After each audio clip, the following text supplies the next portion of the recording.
A lot of people say, well, thank you for your service.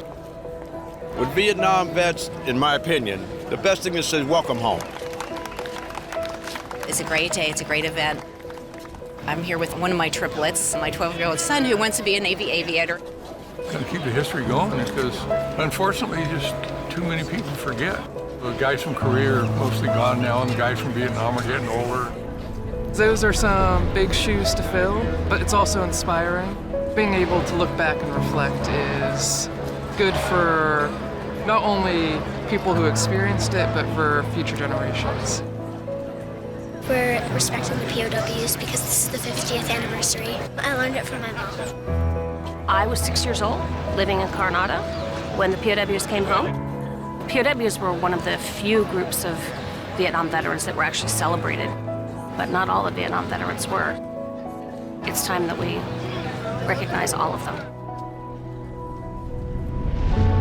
On March 29, 1973, the last American troops departed Vietnam, and the last American prisoners of war were repatriated. Exactly 50 years later, on the flight deck of USS Midway, America's 3 million Vietnam War veterans were remembered, honored, and embraced. 4 speakers represented the breadth of the nation's Vietnam experience. Navy Commander Everett Alvarez, who spent nearly 9 years as a prisoner of war. Marine Corps Colonel Jim Collins, seriously wounded as a sergeant, who recovered to earn his wings as a fighter pilot.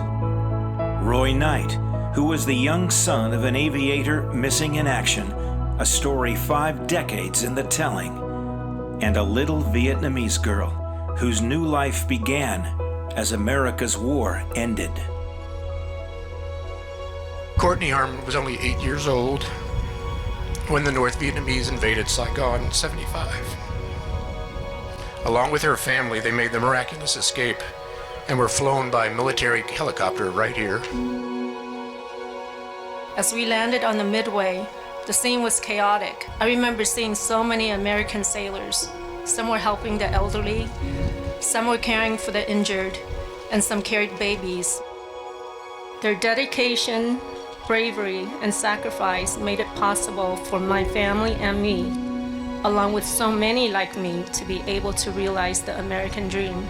Future generations must understand and appreciate the price so many paid for the freedom they now enjoy. I still get chills every time I recite the words to our national anthem, and came across a slightly modified quote from the anthem that left a huge impact on me.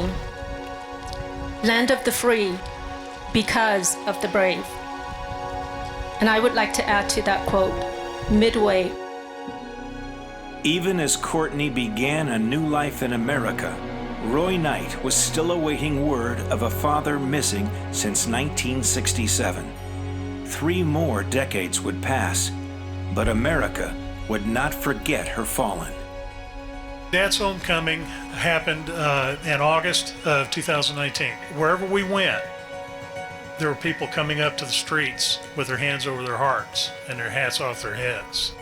They did not know who he was, but they knew that a fallen warrior was going by, and they rendered honors to him as they should. And I just want to say to all you Vietnam veterans out there, God bless you.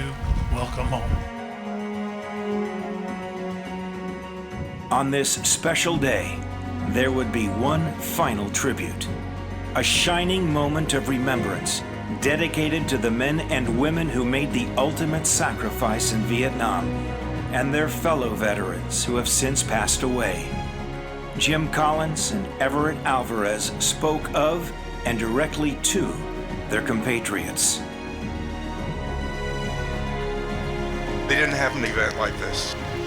There was no welcoming. Somewhere I hoped there would be something that would happen to them that would give them a sense of pride in what they did. Just maybe somebody giving them a sincere shake of the hand and saying, welcome home. We've learned a lot of lessons from Vietnam. The biggest lesson is that we must honor the service of our military men and women. As veterans, we recall that we would go wherever we were called and wherever we were sent. And you fellows, you answered the country's call. You did your duty, you served, you contributed to your country.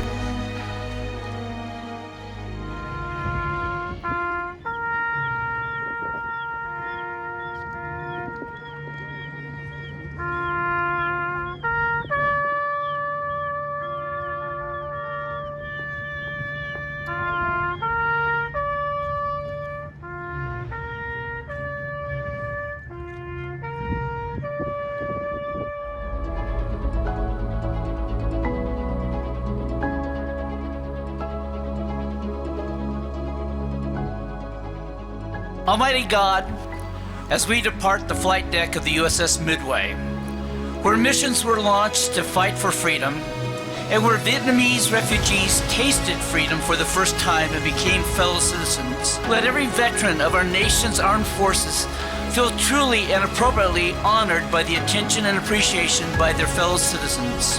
Let every man and woman, young and old, feel the deep and enduring gratitude of your blessing upon our nation and its citizens. Amen.